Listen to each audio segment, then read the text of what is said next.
Kita nyo guys, grabe yung snow ngayon, no? Yan, no? Yeah, snow time.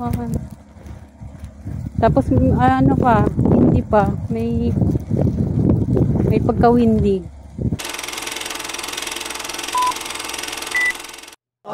Hello mga ka-dreamers! Welcome back to my vlog. Hello everyone!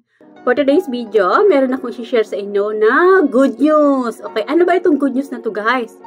Okay, ang good news na to, lalo na po kung kayo ay nagbabalak na magtrabaho sa Japan at kayo ay tulad ko na certified caregiver, ito na yung chance nyo guys na magkaroon ng Nihongo pre-training sa Pasay City. Yes guys, na magkakaroon po ang Pasay City ng pre-Nihongo training. Ito yung mga requirements. Okay, take down nyo na guys yung mga requirements na dapat nyo i-provide o dapat nyo ihanda kung kayo po ay interested na mag-join dito sa pre-Nihongo training ng Pasay City. Okay, una, kailangan nyo ng resume. Second one, kailangan nyo mag-provide ng barangay certificate na katunayan ay nakatira kayo sa Pasay City. Third, kailangan meron kayong valid na nakatira kayo sa Pasay City or any ID na meron pong nakalagay na address nyo na Pasay City. And then, the last one, kailangan nyo maggawa ng letter of intent na i-address nyo po kay Mayor Emmy Calixto or kay Congressman Tony Calixto.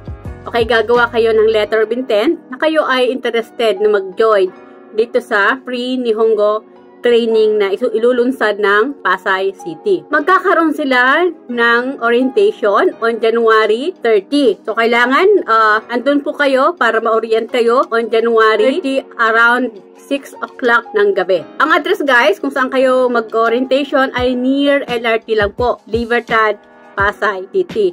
Meron po doon, barangay hall, katabi lang po ng police station.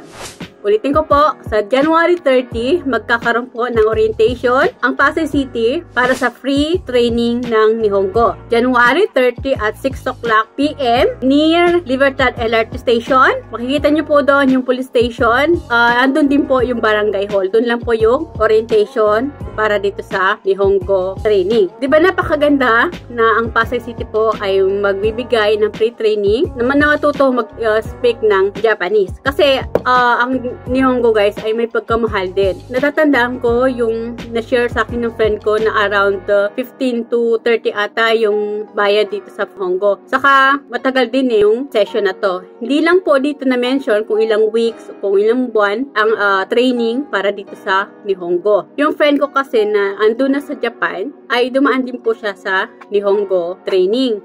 Umabot din ng 6 months eh. 6 months kasi nga under siya ng agency.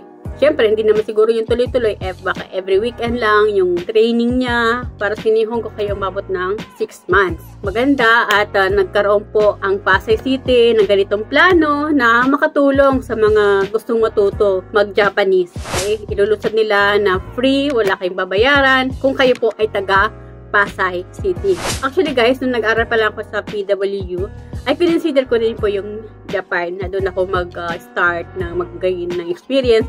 Kaso nga lang, ito yung inano ko yung Nihongo. Medyo matagal yung training at the same time ay may pagkamahal din po. Kaya, hindi ko siya pinursu na mag-caregiver ako sa Japan. Yung intitake ko ng pag-aral ay nag-gain na ako ng experience, diba? Kinonsider ko din yung Israel kasi wala ting test na gagawin. Mga taga-Pasay ay napakaswerte, lalo na po kayo ay mga certified caregiver o meron kayong karanasan sa pag-aalaga ng bata, pag-aalaga ng matanda, ay ito na yung chance nyo na matutong mag-Japanese na ibibigay po ng Pasay City na hindi po nyo kailangan maglabas ng kahit piso. Kasi nga, libre po nilang ibibigay ito. Diba, napakaganda na merong ganitong nilunsad na mga plano ng Metro Manila, lalo na po dito sa Pasay City na nagplano talaga sila na magkaroon ng free Nihongo training para sa mga interested na mga taga-Pasay City. So, yun lang guys. Na-share ko lang sa inyo ang good news. Lalo na po kung kayo po ay taga-Pasay City, doon na yung chance noon na matuto mag-Japanese. So guys, if you find my video helpful, please subscribe naman po and do like and share na rin po. Kung nagustuhan nyo po yung video ko at nakakatulong po sa inyo, please pakiclick naman po yung bell notification para ma-notify po kayo sa mga bago kong video. So, good luck po! Thank you for watching. Bye! God bless us all!